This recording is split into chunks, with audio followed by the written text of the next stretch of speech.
نبی کریم صلی اللہ تعالی علیہ وسلم نے ارشاد فرمایا 3 لوگ ہیں جنہیں دیکھ کے رب مسکراتا ہے۔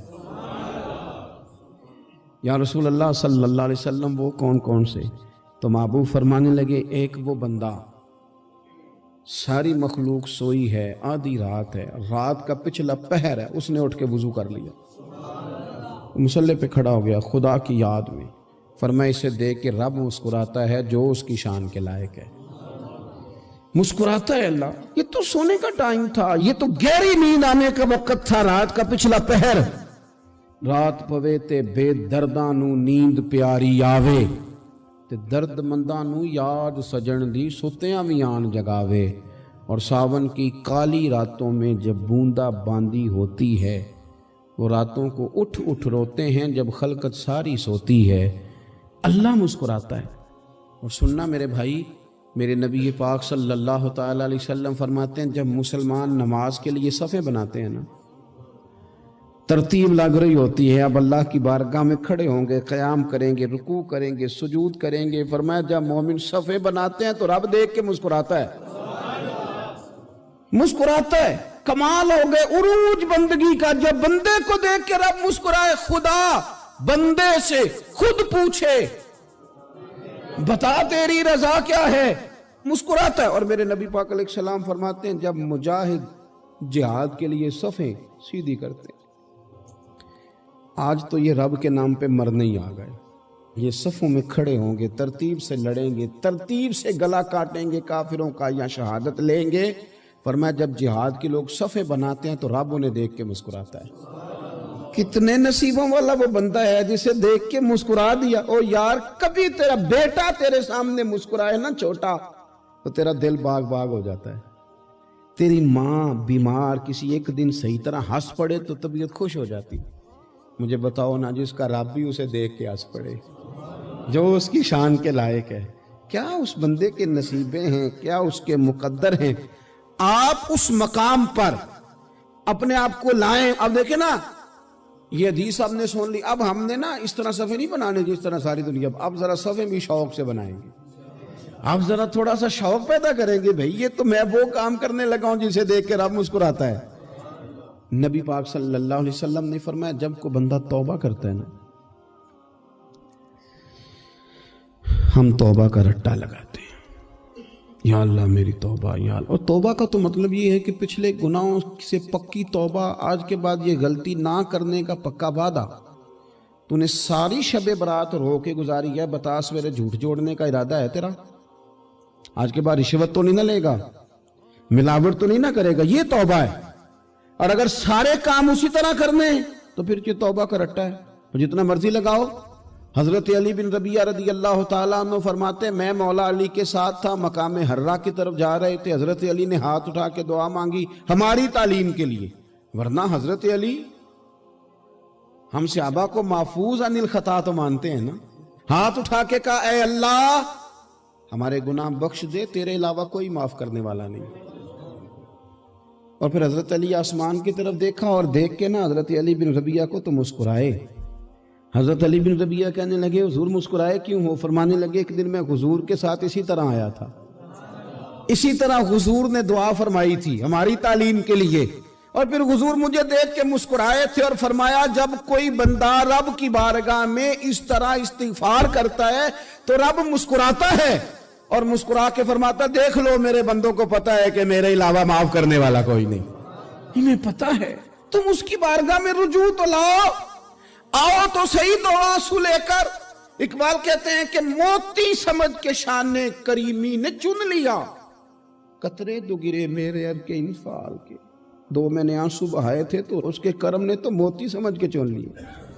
سنو نا حضور اس استغفار کو، اللہ کو یار رات کو توبہ کر کے سونا چاہیے ہمیں، کچھ غلطیاں ہم کرنا نہیں چاہتے پر ہم سے ہو جاتی ہیں، کچھ دل ہم توڑنا نہیں چاہتے پر وہ ٹوٹ جاتے ہیں، ہماری مجبوری ہوتی ہے ٹوٹ جاتے ہیں۔